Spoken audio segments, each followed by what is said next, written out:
So, hello everybody and welcome.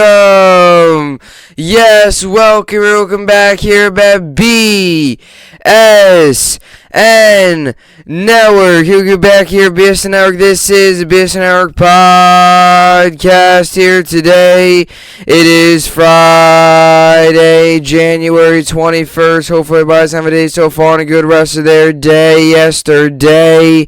It is in fact Friday, January 21st here today, coming off of another solid night last night in sports. Another night full of hockey, basketball, college basketball, and all of that good stuff. The New York Knicks take another loss, and another terrible loss, and another loss at home, at the Garden, in front of their home crowd, at this time at the hands of the New Orleans Pelicans, who have had a really bad season. A Pelicans team who is 17-28 on the year, and they are 13th in the Western Conference. They took a really bad loss last night, extend their losing streak to 3 games, and they are now 22-24 on the season, and that was not good.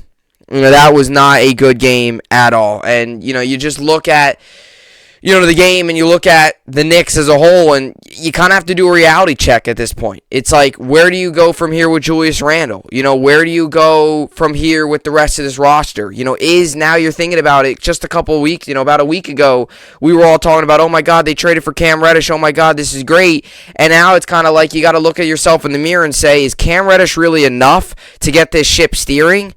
Cam Reddish trade when it happened was kind of like a nice boost. It was like a nice, okay, we added a player that was all good. And now you kind of look at it, it's like, what's going on here? Is Cam Reddish really going to be the answer? Is he really going to be able to help us out? Is this a trade that we're kind of like, that now it's kind of like, why in the world did we do this?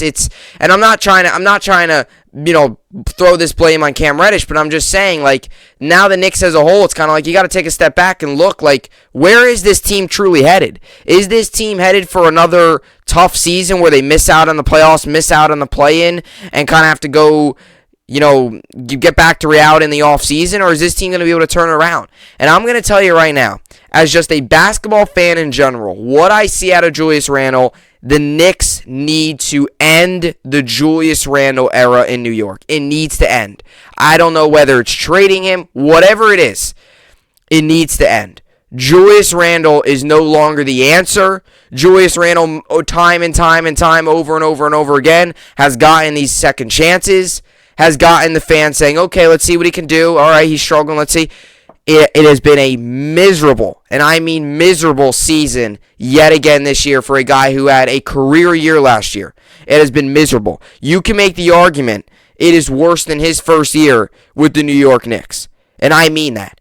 So the time is up for Julius Randle in New York, and I'm saying that right now. Maybe he turns it around and starts to play really well, but right now I'm telling you, the time is up, and if it's not up yet, it's getting close to the alarm sounding that the Julius Randle needs to go to a different team than the New York Knicks. And the reality is, he could just be a small market player. He was good in New Orleans. Lakers got minimal playing time. He was good in New Orleans, not good with the Knicks. You look at the big markets he's been in, he has not succeeded. He's succeeded in New Orleans. He could just be a small market player because clearly right now, he cannot take the pressure. Knicks fall again last night, so that's a tough loss for the Knicks. Today, you got a lot going on. You got the Rangers and Hurricanes in Carolina. You got the Islanders, Coyotes. Islanders at home, Rangers on the road, and the Nets also on the road tonight against the Spurs. 8:30 Eastern game, going to be an interesting one there as the Nets road trip continues. Look. Right, the big thing for the Nets here is, can they, continue, they got to win against the Wizards. It was a little choppy down the stretch, but can they get a win against a Spurs team that has not had a good year, is a rebuilding team, is a team with a lot of young players, but a team that right now is rebuilding, and they got some young talent. They're just in a rebuild process. Can you take advantage of a Spurs team that you beat earlier in the season, a couple weeks ago? Can you beat them again? We'll see what they can do tonight. So Nets, Rangers, and Islanders all on tonight. Should be exciting. You can make the argument this is the biggest game, one of the biggest games of the season for the New York Rangers. I mean, just a pivotal game tonight.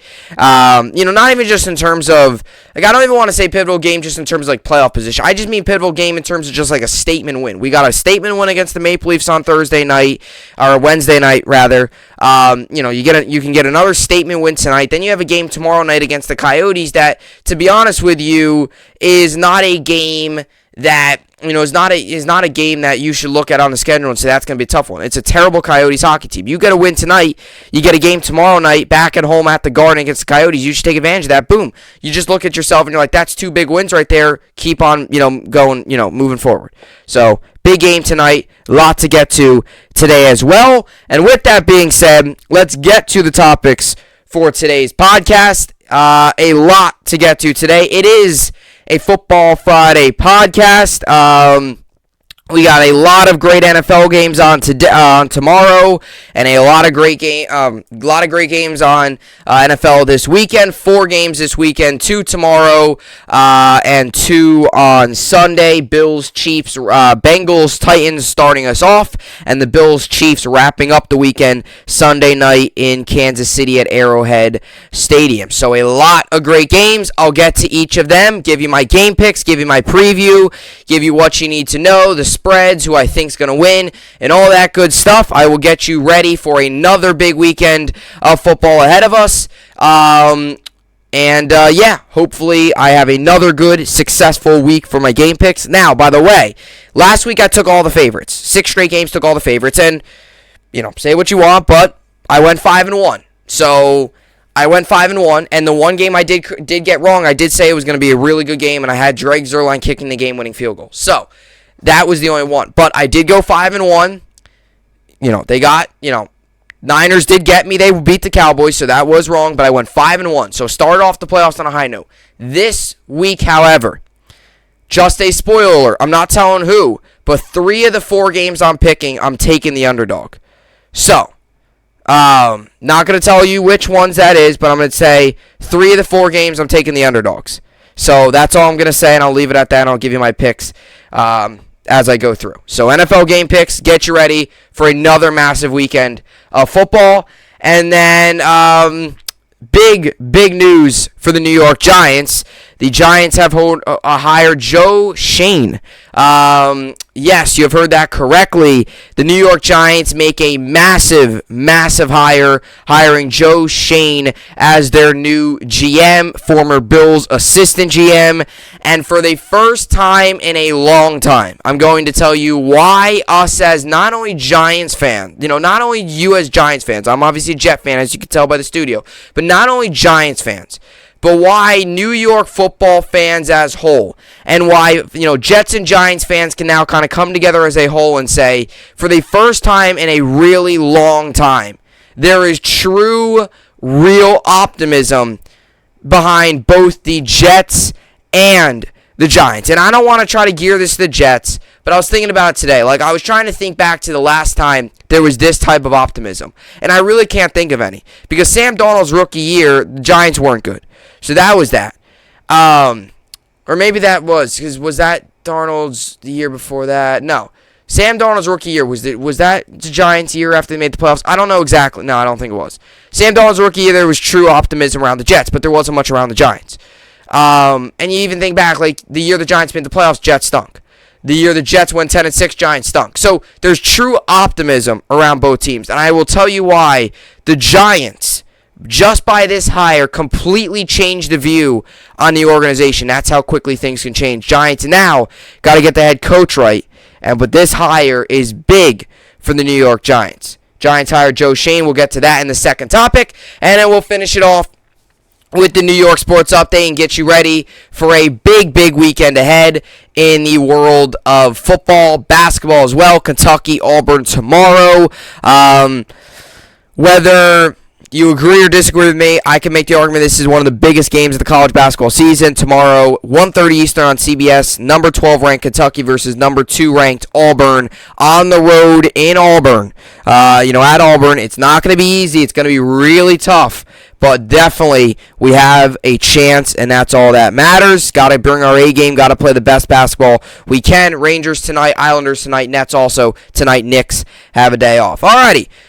Football Friday podcast, let it begin. This is the BSN podcast, and let's get right into it. Alrighty, so a very exciting weekend to have. You know how I do it. I love the Football Friday podcast. Always great. It's right before the weekend. You get to talk some football, get you my game picks, get you ready for what is a very exciting weekend ahead in the NFL. And you got to hope that all these games live up to the expectations, and you got to hope there's a lot more good games than there are last week. Last week there was about 2 good games out of the 6. You got to hope this week all 4 are good games. And I think there's a good chance that the 4 are good games. I think there's a couple, definitely. I think 2 probably of the 4 are going to be really good. I think the other 2 might be a little not as good, but still, I think I'm expecting a very good weekend of football. Just to get you updated, I'm 5-1 going into this week. So I'm 176 and 102 going into this week overall. I am 5-1 in the wild card, and that is overall 5-1 in the postseason. Alrighty, so the AFC and NFC come Monday will be decided who's going to the championship game in both the AFC and the NFC. Will it be the Bengals, Titans, Bills, or Chiefs for the AFC, or for the AFC, and will it be either the Packers, Niners, Rams, or Bucks heading on over to the NFC championship game? Alrighty. Big weekend ahead. Let's get to these game picks. Starting up on Saturday, like I said, 2 games Saturday, 2 games Sunday. I'm going to go from the game that starts, the first game, which is Bengals-Titans, all the way to the Bills-Chiefs, which will wrap up the weekend Sunday night. All right, so let's get this started. Bengals-Titans starting us up on Saturday. Tomorrow, Titans come into this game 12-5. They obviously had the first round bye. Bengals come into this game 10-7. Titans are 3.5-point favorites. They are the home team. The Bengals are the underdogs in this one after being the favorites last week. I believe they were the favorites last week. They are the underdogs coming into this one. So they're the underdogs coming into this one. The over-under is set at 47.5. This game goes on tomorrow, 4:30 p.m. Eastern on CBS. And, this is a great game to start us up, obviously off on the weekend. And look, you go into this game, and the biggest storyline of this game is obviously Derrick Henry and his return, this weekend against the Bengals. And that's going to be the big storyline, is Derrick Henry's return. And I said it a couple weeks ago, right? This Titans team is a completely different football team with Derrick Henry. They are a completely different football team. It's night and day. If they don't have Derrick Henry out there, they're not that good. They're an football team without Derrick Henry. You put Derrick Henry in there, and they're a true contender, and they're a team that is going to be really, really tough to beat. And I am getting word that Derrick Henry is going to start, so it's not going to be like, they're going to wait to see how the game's going to put him in. The Titans are going to put him in. And I'm going to tell you this. If the Titans want to win this game, I don't care if Derrick Henry's at 70%. I don't care if he's at 65%. I don't care where he's at physically. And I don't mean that in a way of just run him until he gets injured again. I don't mean that in like a negative way, but I mean it. If the Titans want to win this game, they need to run the ball. They need to control the time of possession. Because the other team on the other side of the ball, the Cincinnati Bengals, we all know they're going to throw the ball. They're going to get it to Jamar Chase. They're going to get it to T. Higgins. They're going to get it to Tyler Boyd. They are going to still run the ball, Mixon. They're going to have more of a balanced offense, and they're going to throw deep. They're going to get a lot of big yard plays. When you give the Bengals the ball a lot, damage and bad things happen. That's what the Raiders did last weekend. They got off to a slow start. Bengals jumped on them early, and it was, forget about the rest, right?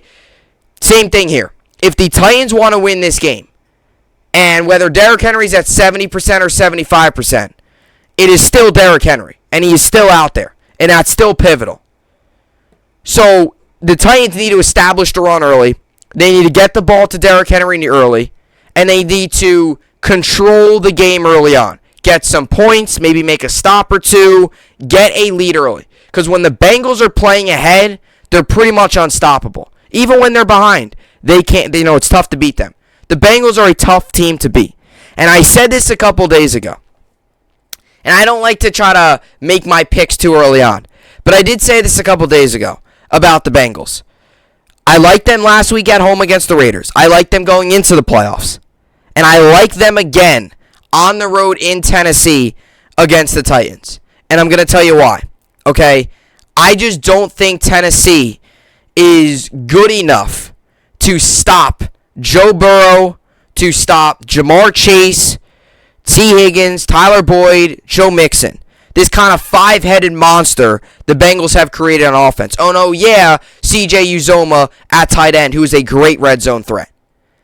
Titans, their offense has been very good for them and very pivotal. Their defense has been their weakness. And against one of the best offenses right now remaining in the playoffs, I just don't think the Titans' defense is good enough to stop a Bengals offense that is insane. And I also don't trust Ryan Tannehill enough.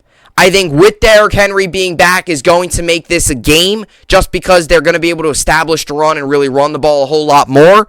But give me the Bengals on the road in Tennessee. They knock off the number one seeded Titans with Derrick Henry in his return.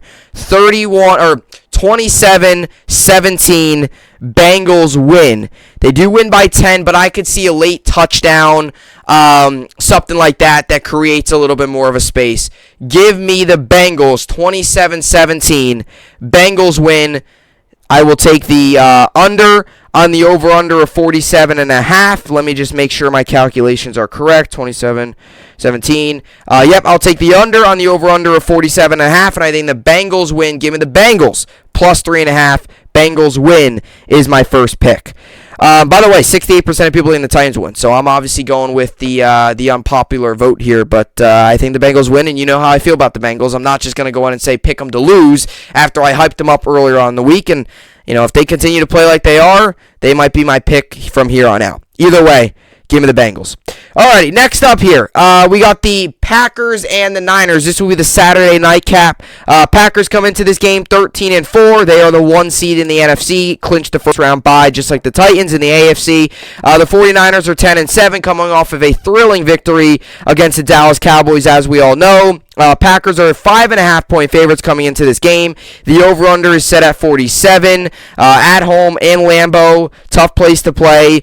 This game goes on tomorrow, 8:15 p.m. Eastern on Fox. So what I think should be a good game between the Bengals Titans. You gotta hope the Packers Niners should be a good game as well. And look, right, you come into this game and the big thing is San Francisco 49ers coming off of a big victory against the Cowboys on the road. It's like, is this Niners team the road warrior team? Is this team going to be able to go throughout the playoffs? They were the last team in the NFC.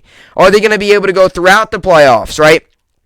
Beat the Cowboys. They're going to be able to beat the Packers, then go on the road next weekend and beat whoever they have to play, whether that's the Rams or the Bucs. And that's going to be the big storyline. And I feel like in a way, just because of that kind of road warrior vibe, I think this is going to be a pretty interesting game.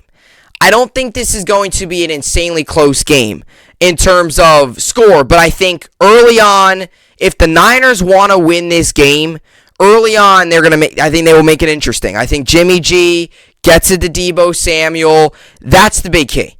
Get Deebo Samuel involved. You look at the games that the Niners win, and you look at the games that they lose. The games that they win, Deebo Samuel's involved, both running and catching. He's involved. He was involved last week. He's been involved a lot this season. That's why they've won 10 games this year and they're in the playoffs. A lot of it is because of Deebo Samuel. And if they get him involved, I think the Niners automatically make this a game.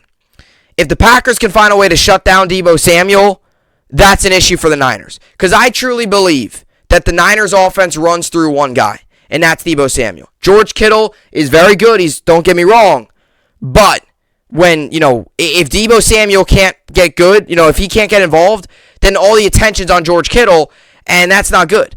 Deebo Samuel takes the attention off of George Kittle, because when you have to watch a guy both running and catching the football, that takes the attention off of all the other receivers. Brandon Ayuk for a deep threat. George Kittle, we all know, one of the best tight ends in the league. Him and Kelsey, you can debate all day long about it, right? So that's what the Niners have to do. And for the Packers, look, you're at home. I think Aaron Rodgers is going to come into this game, and I think he's going to come into a lot of the playoff games if they move on, from this game. the energy is going to be there, right? The possibility of each and every time the Packers from here on out, whether, if they win this game next weekend, they'll have, the home game and that's it. Then they go to Super Bowl. With the possibility of this being Rodgers' final home game, that place is going to be packed. It's Lambeau Field. It's postseason. It's cold. It's the middle of January, right? It's the middle of January at Lambeau Field. And a team that is a warm weather team in the San Francisco 49ers going on the road to Lambeau, a team that is so good at home and so good at home in the playoffs. Aaron Rodgers, Devontae Adams. I just don't think the Niners have enough firepower to go into Lambeau and beat the Packers. If this was at the Niners, I'd go ahead and say, hey, they beat the Packers a couple years ago in the NFC Championship game at home. But it's on the road. It's Lambeau Field. Tough place to play for a warm weather team to go on the road like that. I just don't think it's going to happen. I think the Niners make it interesting early, but I could see some separation towards the second half. Just the Packers knowing how to play in that cold weather and just being better in the cold. Lambeau Field, one of the greatest home field advantages in all of sports. Give me the Packers. Aaron Rodgers lives on plays to live another, lives on to play another game in a Green Bay Packers uniform, which once this season's over, the questions will all start to arise. Will Aaron Rodgers be a Packer next season? I think his run with the Packers extends on another game. Give me the Packers. 31-20. Packers win. I think they cover the 5.5. And give me the Packers at home. Give me them to win and cover the 5.5. 81% of people, by the way, think the Packers will win. Give me the Packers. All right. So, Saturday games, Bengals, Packers are my winners. Now let's get to Sunday. We got the Rams and the Buccaneers in Tampa Bay, and unlike the two games we'll see on Saturday, this will probably be a pretty warm game. 3 of the 4 games we're going to see over the weekend are probably going to be pretty cold. I don't know what Tennessee's weather is, but I know Kansas City can get cold. We all know Lambeau, that place is literally a freezer, and we know that Kansas City can get cold as well, and Nashville too. But this game, Tampa Bay, even if it was in Los Angeles, this is going to be your nice weather game. This is going to be the game that you're watching. You're going to be like, is this playoff football or is this a rerun from an August preseason game? That's how it usually feels. But the Buccaneers come into this game 13-4. Rams come into this game 12-5. The Buccaneers are 2.5-point favorites. The over/under is set at 48.5. By the way, Packers game, I forgot to tell you. So I think they cover, and I'll take the over on the over/under of 47. I forgot to give you the over/under there. So that's what I think for that game. Either way here. So the over/under for this game set at 48.5. This game goes on 3 p.m. Eastern on Sunday, and it is on NBC. This will start up the second day of the divisional round games. Look, right? Buccaneers last weekend limped into the wild card game against an Eagles team that clearly wasn't talented enough. We saw last weekend. We saw periodically throughout this season, Eagles were just not talented enough. And I don't want to call it a get-right game, because you don't want to call a playoff game a get-right game. If you're calling a playoff game a get-right game, then that's not great. But in a way, it was. And I know I kind of just spun in circles there with what I said, but like last weekend was kind of not a warm-up. I think we all expected the Rams to beat the Cardinals, a Cardinals team that was so injured, the Rams to beat the Cardinals and move on. I think we all expected that. And I did expect the Eagles to bring up a little bit more of a fight last weekend, but I think we all expected the Buccaneers to beat the Eagles, right? Where they covered, didn't cover, whatever, I think we all expected them to win. A win's a win. They did win. They beat them by 16. They smoked them. Outside of 2 garbage time scores, they beat them 31-0. It was a bad game. But in a way, not that I want to call it a get-right game, but for the Buccaneers, last weekend's game was kind of one of those games to see where each piece fits. Because this is a Buccaneers team that is extremely injured. I mean, injured at almost every position you could think of. And I know they got a little bit healthier last week. I believe they got Devin White back. Was he able to play? The defense has been able to get some corners back throughout, periodically throughout the season and down the stretch and into the postseason here. But you look at the offense for the Buccaneers, and I think this is going to be I think this game's going to come down to who scores more points. And I don't mean that in a, I shouldn't word it that way. I mean, I think this game's going to come down to a whole lot of points scored. And it might be a 35-31. It might be a 28-27 type game. It might be one of those games. I could also maybe seeing it being a little bit of a sluggish game, and maybe both defenses make a stand early on. But You look at the Buccaneers offense. You look at the injuries. Leonard Fournette, up in the air, but he's up in the air to play, but let's just say he's not going to play. Ronald Jones is out. Chris Godwin's done for the year, right? So you look at it, and obviously Antonio Brown ran off the field. So Vaughn and Bernard are your two running backs. And without Leonard Fournette and Ronald Jones, I understand last weekend they were running the ball effectively against the Eagles. But are they going to be able to run the ball effectively against this Rams defensive front and this Rams offense? I look at this game as who's the healthier football team? Is it the Rams with all the momentum right now coming off a big win? They smoked the Cardinals. They're healthy. They're playing well. Or is it the Buccaneers who, beat the Eagles? That's great. But they're injured. They're banged up. And are they really the more talented football team with all these injuries? I don't think so. And I'm not, this is not one of these games where you can be concerned about cold weather and warm weather teams. This is a warm weather Rams team going into a warm weather Buccaneers team. Rams are the healthier team. And I just don't know if the Buccaneers, with all these injuries, can now get away with playing a really good Rams team. They've been able to get away with them against these other teams, the Eagles and all those other teams. But the Rams are on a different level.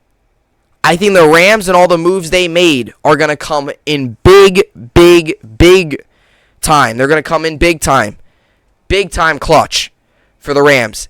Give me the Rams on the road to hammer and destroy the Buccaneers' hopes of winning back-to-back Super Bowls. Rams are the healthier team, and with all the injuries on the Buccaneers side of things, Rams ultimately come into this game the more talented football team. You line the two up. Who has more talent on the field offensively and defensively? It's the Rams, no doubt about it. Give me the Rams. 31-27 Rams win with a late touchdown. Rams win. I'll take the over on the over-under 48.5 and give me the Rams plus 2.5.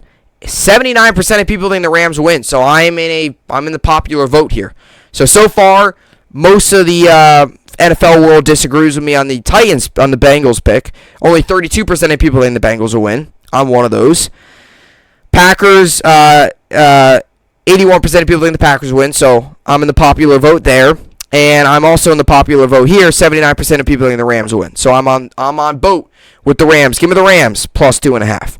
Alrighty, so the final game, and you could probably say might be the best game of the weekend. That is the Bills and the Chiefs. Chiefs come in this game at home, Arrowhead Stadium. Chiefs are 12-5.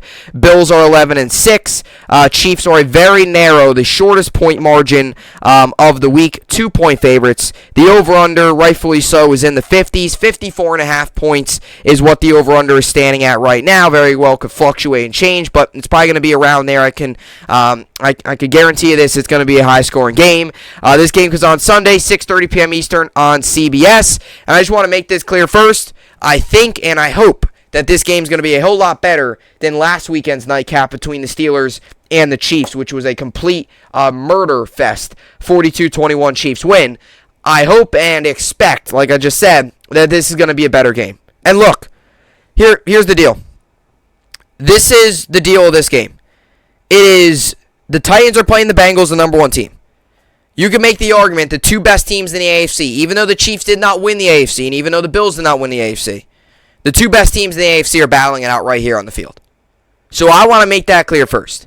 The magnitude, the talent on the football field that will be on display Sunday night, there's a good chance the team that wins this game is going to the Super Bowl.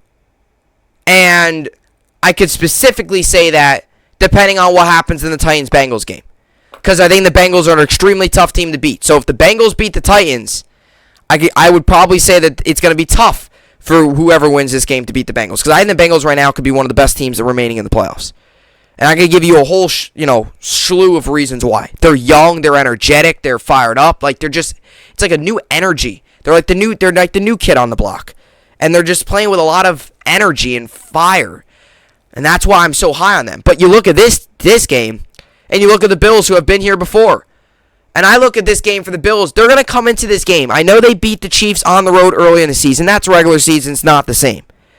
Stephon Diggs, we saw him last year stay on the field to watch the Chiefs celebrate. And you know how players do that, right? They watch them, they kind of recap, and they think, like, that's kind of motivation that they use going into the offseason and that they will use going into another big game. So the Bills come into this game with, I think, a chip on their shoulder.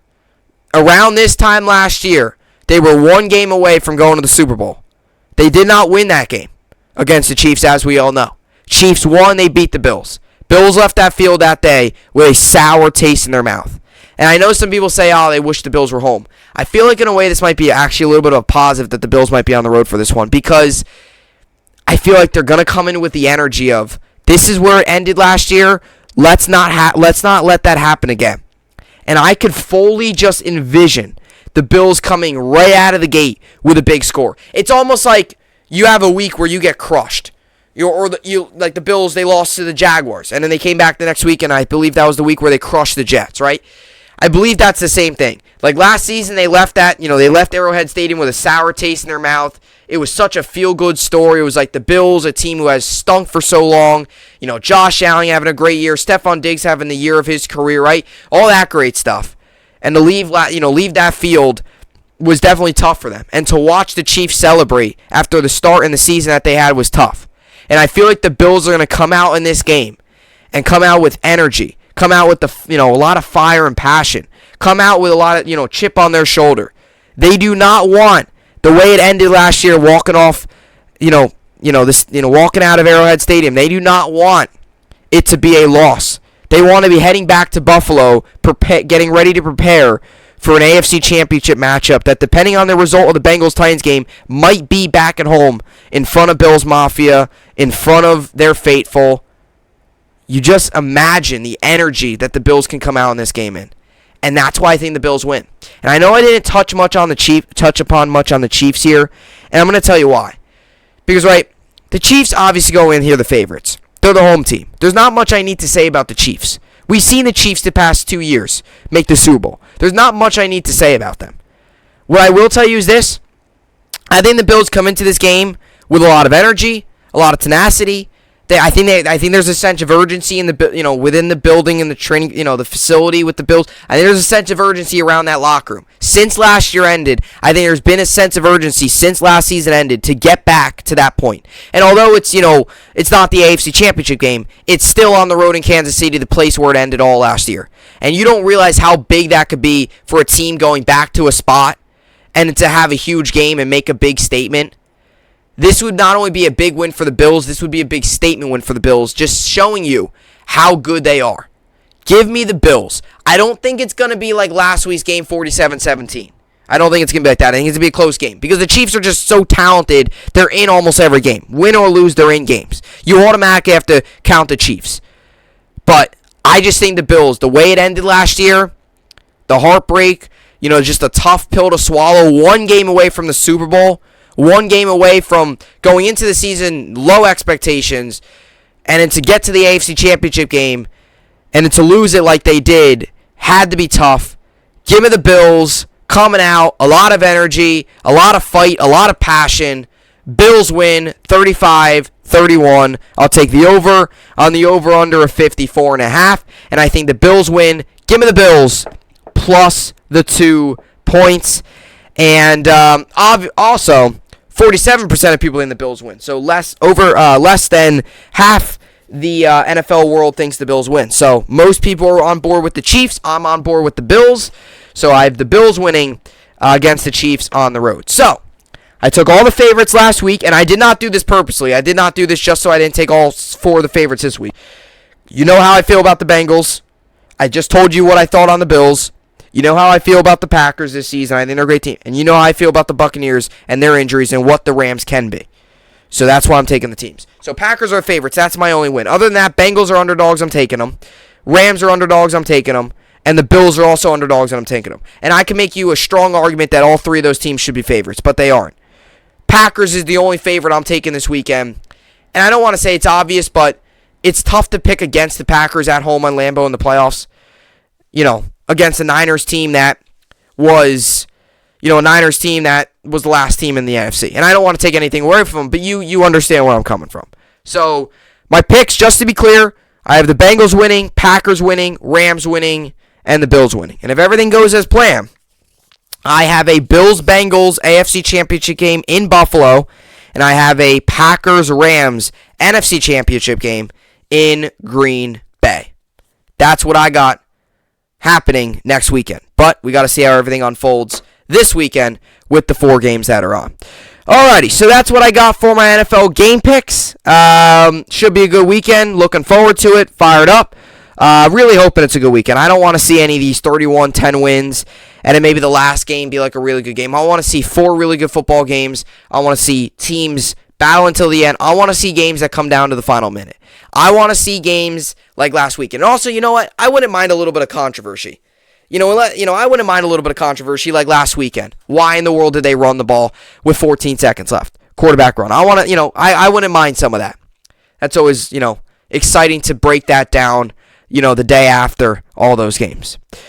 Either way, a lot to get to remaining on this podcast. The New York Giants have finally found their man. They have finally hired somebody outside of the organization. The New York Giants hire former Bills assistant GM, now former Bills assistant GM. Going into today, he was the Bills assistant GM. They have former Joe Schoen as their new general manager. He's expected to replace Dave Gettleman. I'm going to tell you why this is exactly the move the Giants needed, and why not only for the Giants, but for New York football in general. Jets and Giants fans can truly come together as one and say that for the first time in a really long time, there is true optimism around New York football. That's exciting, and I'll tell you why coming up. By the way, for whatever it's worth, before I start this topic, whether you made your game picks or not, it's not anything changing. I'm not gonna make any major changes with my game picks here, but Clyde Edwards-Helaire is off the injury report, so he's going to play this weekend. I don't know what fashion he'll be in, but he'll be in, and he'll be out there Sunday night against the Bills at home. So just want to make that clear. If you have not made your game pick yet, he is out there. I don't change anything for it. I don't make it a Chiefs win. I think Hilaire's. I'm not saying Hilaire's not important, but I don't think he's to the point where. It'd be one thing if Patrick Mahomes was out, or it'd be one thing if Patrick Mahomes just came off the injury report. That might change my view. But either way, that's not the point now. Just got done talking about that. The topic coming up here, and the topic I'm going to talk about right now, is something positive about the New York Giants, which there hasn't been much positive about the New York Giants at all. Really, even in the offseason, I think there was obviously some positivity going into this season, but I still think there were some people that were still skeptical where the organization was headed, and if truly Joe Judge was the answer, because he did lose 10 games in his first season. There was positivity going into the season, I guess you could say. But this year was a mess for the Giants. It was a train wreck from week 1 to week 17. It was a mess. It was a train wreck. It was pretty much as bad as it could get from every angle. It was awful. It was terrible. It was all those. But the Giants have now finally found their guy. And I shouldn't say finally, but I mean like truly. From all these years of terrible GM and terrible coaching and all that under Dave Gettleman, the Giants have hired Joe Schoen. Joe Schoen agrees to contract with Giants to replace Dave Gettleman as GM. And yes, if you are a New York Giants fan today, you have every right to be excited. You have every right to be optimistic. You have every right to feel that the organization that just a couple months ago was terrible and so bad and was one of the laughing stocks of the league. You have every right now to feel that the Giants have a chance to get back to where the organization once was. And that was an organization that did things the right way, an organization that brought in talent, an organization that brought in the right talent, an organization that hired the right people, not an organization that won 4 games every year, an organization that was competing on a yearly basis, and an organization that was truly one that every NFL fan could say was doing things the right way. And that's what the Giants once were. And the Giants haven't been that in so long. But if you're a Giant fan today, there is true reason to be excited and pumped up for the future of this organization. And look, I understand, people, I did it with the Jets, right? I understand you don't want to get you don't want to get overly optimistic. You don't want to get, Super Bowl contenders this season. That's not going to happen. As a matter of fact, I think Joe Schoen might take more of the approach to slowly build this thing up. Kind of what the Bills did, right? He was the assistant GM in the Bills. I could see Joe Schoen doing it more the Buffalo way. And I don't mean that in a negative way, because I know some people think, oh, God, what does that mean? 18 years of horrible and then finally good season? No. I mean, I think they're going to bring in a lot of talent. I think they're going to try their best to get cap space, bring in some talent, bring in some true talent like the Bills did. They brought in Stephon Diggs, right? You bring in some true talent, right? They went out and signed some, really solid defenders. They extended Tre'Davious White, have Micah Hyde, they have Jordan Poyer. Like, they bring in some true legit talent and, build it with youth, and also bring in some legit talent, spend some money, and build this thing that way. Because all these years with the Giants, and this is kind of how it's been with the Giants. It's like even most recently this season, the Giants have tried to solve things in 1 year. Like last year, they tried to do it. They're like, all right, we went 6-10. Let's go out and spend unnecessary money, bring in guys that we really don't fully believe in, and let's hope it works. And it clearly didn't work. They were 4-13, finished last in the AFC East, and arguably the worst team in the NFL.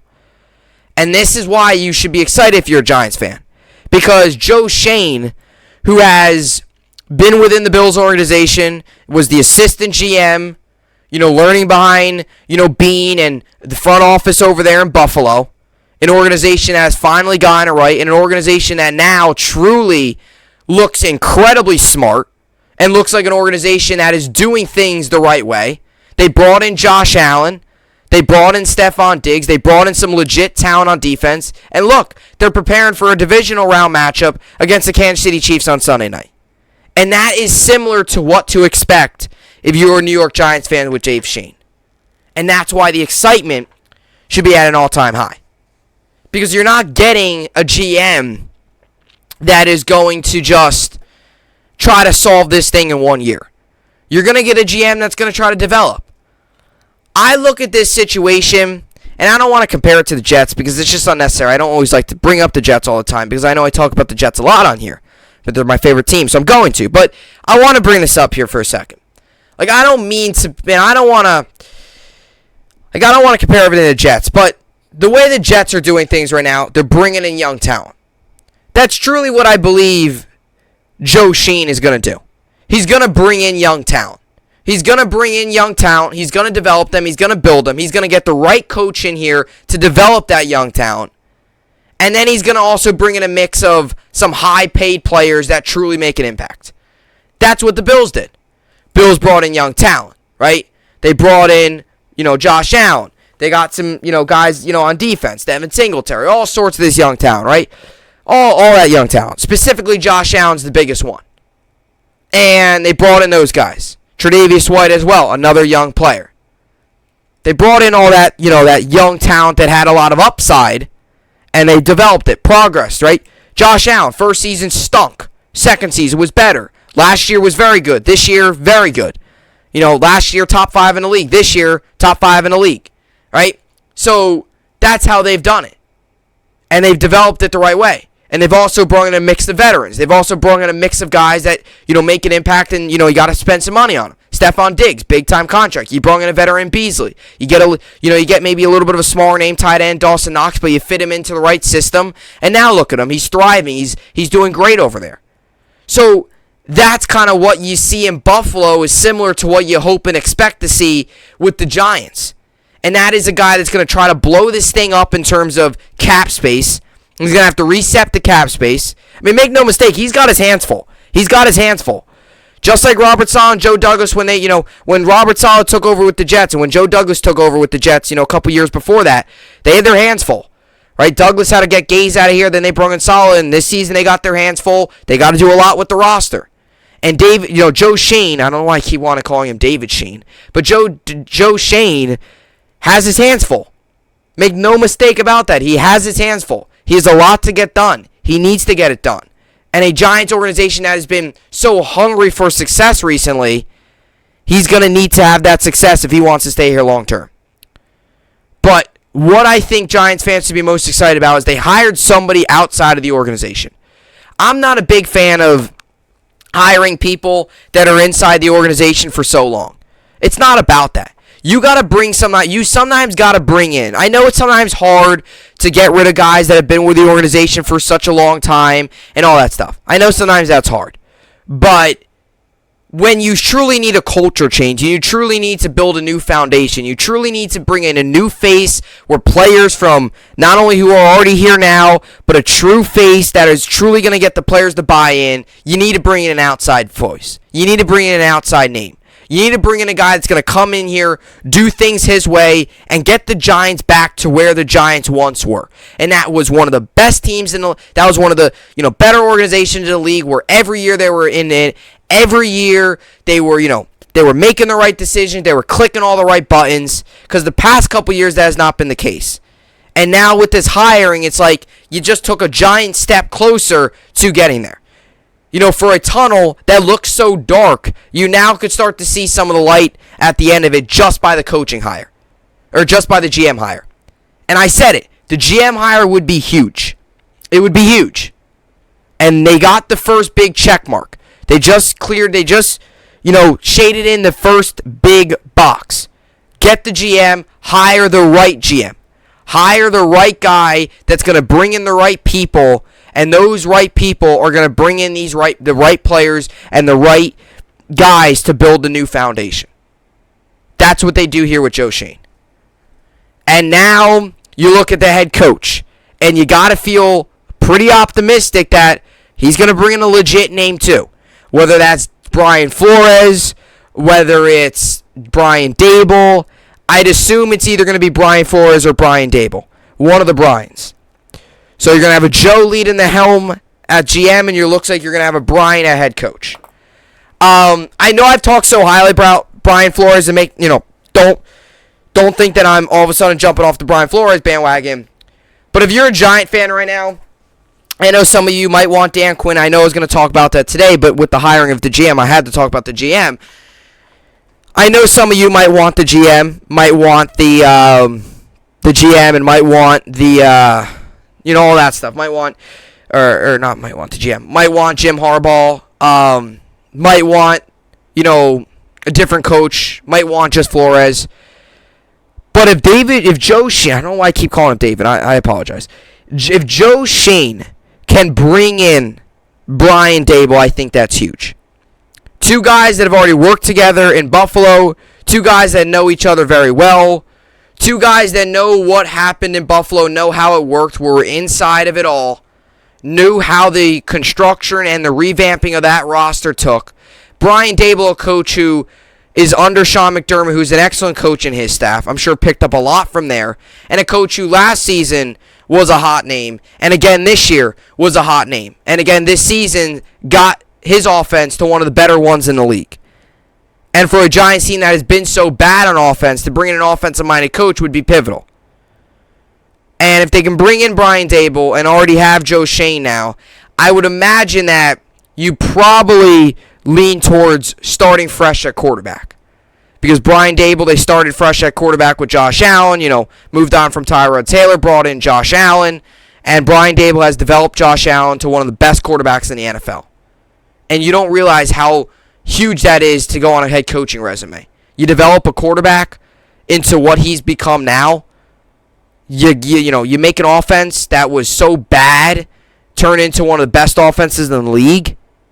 If I'm the Giants, if I'm the Giants and if I'm Joe Schoen, what Brian Dable did in Buffalo, the fact that they've already worked together, the fact that they know each other well, the fact that they know what really went down in Buffalo and what it took to transform that organization into a true winning and a winning culture and build a new foundation.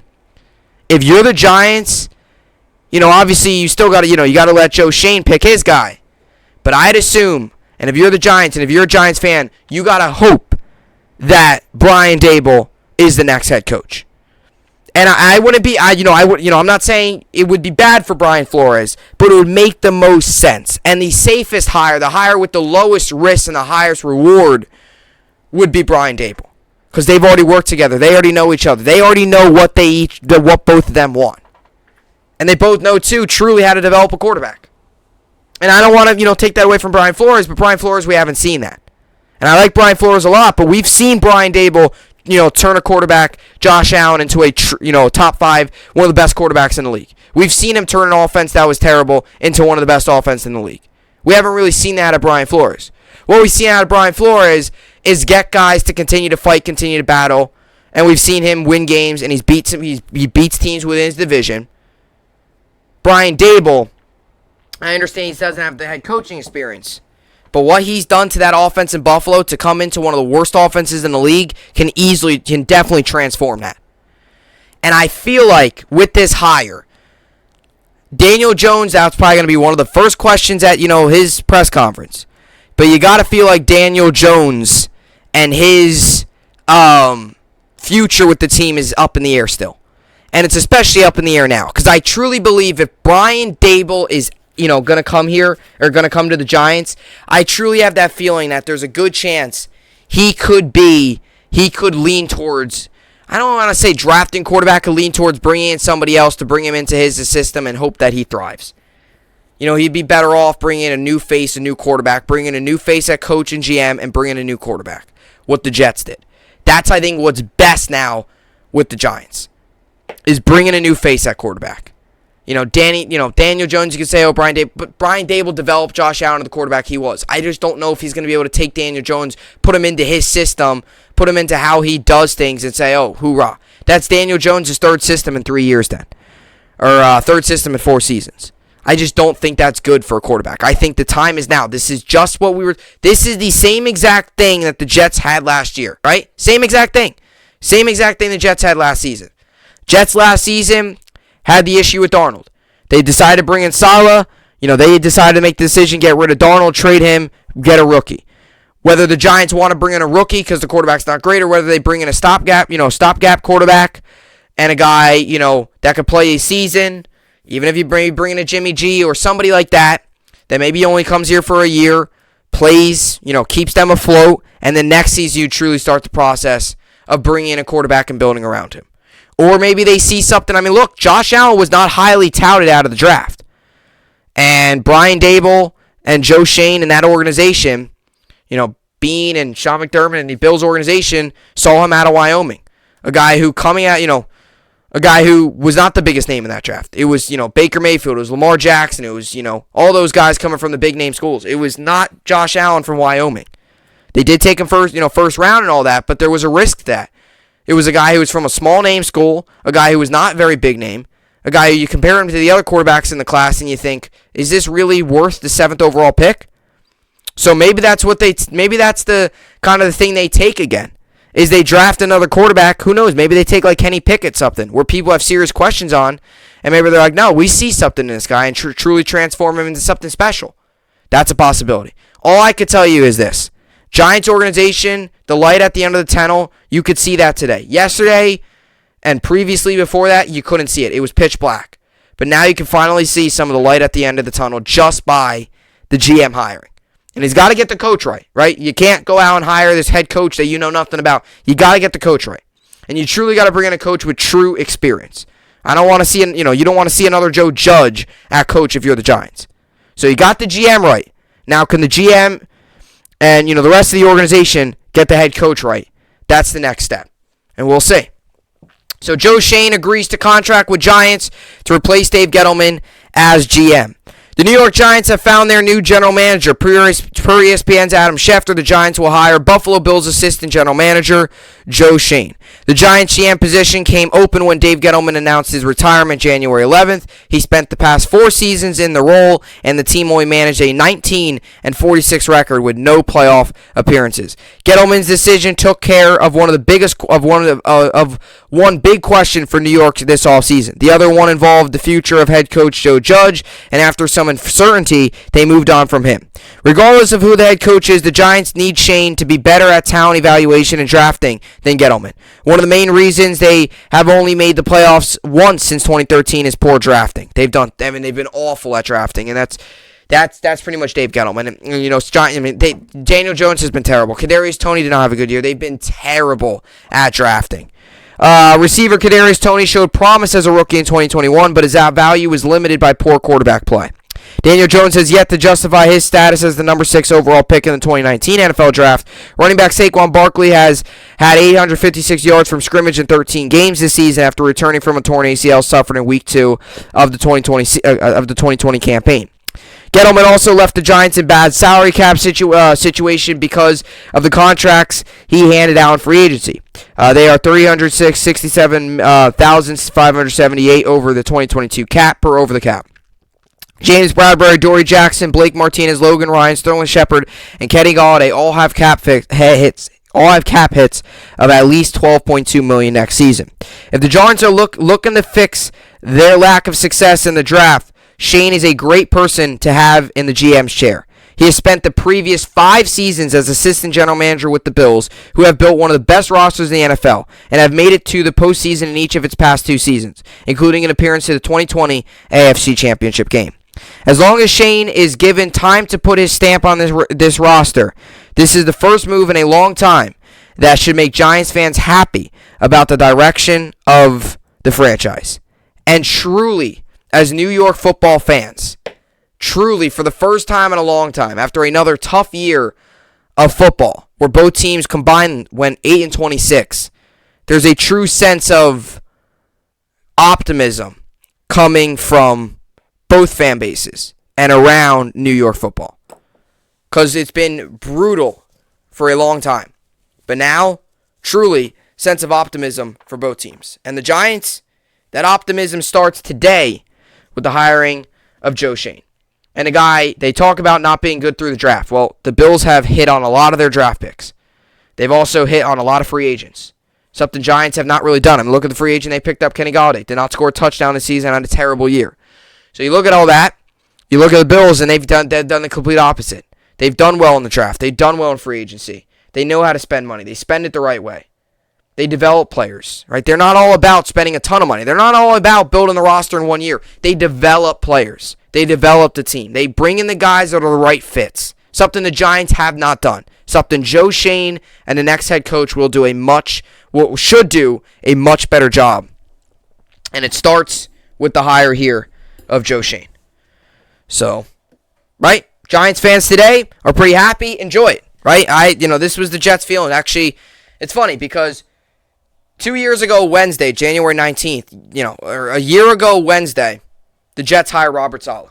January 19th of last year, Jets hired Robert Saleh. I was ecstatic about that. I was so pumped up. Tough year this year, but, tough year this year, obviously. But the expectations next season is going to be way better, and we should be much more competitive next year. Alrighty, so that's what I got for the NFL game picks and the Giants and their hiring of new GM Joe Schoen. Alrighty, so let's get to the New York sports update and finish off the podcast here. And the rest of basketball, hockey, and all that good stuff. Alrighty, so we'll start off with the NBA tonight. Got a lot of games on tonight. 76ers, Clippers, I'll give 76ers the win. Lakers, Magic, I'll give Lakers the win. Thunder, Hornets, give Thunder the win, or Hornets the win. Heat, Hawks, I'll give Heat the win. Celtics, Trailblazers, give Celtics the win. Bucks, Bulls, I'll give Bucks the win. Wizards, Raptors, I'll give Raptors the win. Nuggets, Grizzlies, I'll give Nuggets to win. Jazz, Pistons, I'll give Jazz to win. And Warriors, Rockets, give me the Warriors. Nets play tonight against the Spurs. Nets come in this game 28-16. Spurs come into this game 11 games below 500 at 17-28. Spurs are a small 1.5 point favorites. The over-under is set at 243.5. This game goes on tonight, 8:30 p.m. Eastern. You can find this game on Yes Network. 93% of people think the Nets will win this game. I think they'll win this game. It might be a little choppy, but give me the Nets. That's kind of been the way we've won, but give me the Nets. As for the NHL, we got the Blue Jackets and Penguins. I'll give the Penguins the win. Coyotes, Islanders, give me the Islanders. Stars, Red Wings, give me the Stars. Actually, Red Wings. Blackhawks Wild, give me the Wild. Blues Kraken, I'll give the Blues the win. Lightning Ducks, give me the Lightning. And Panthers Canucks, give me the Panthers. Rangers play tonight against the Carolina Hurricanes. Rangers come in this game 26-10-4. Hurricanes come into this game 26-8-2. The over-under is set at 6. Let's see here. 60% of people think the Carolina Hurricanes win this game. Alexander Georgiev is in net tonight. Give me the Rangers. Let's keep it rolling. Let's see them keep it going.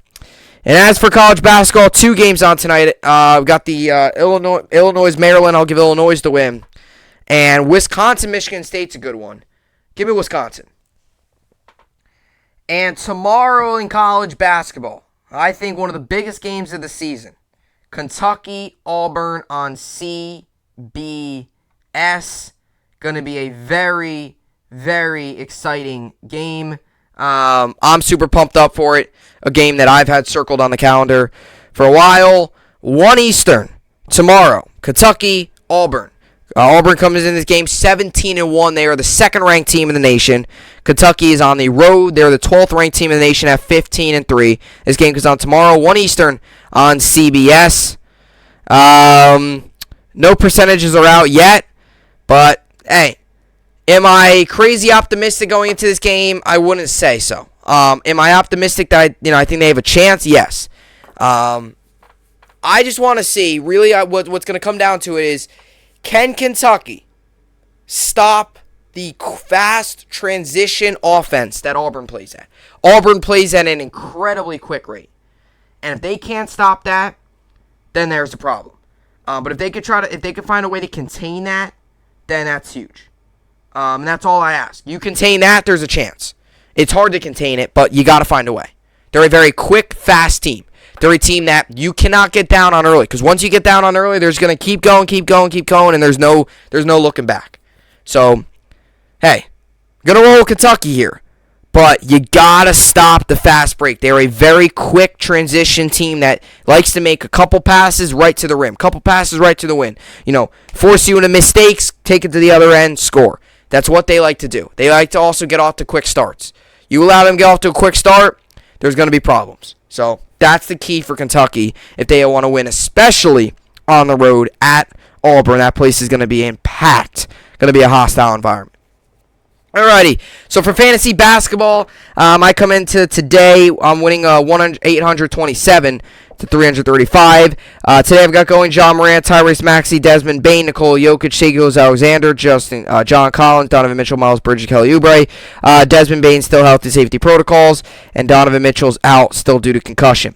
There is an injury update here for Brandon Ingram. He's day-to-day. He got injured last night.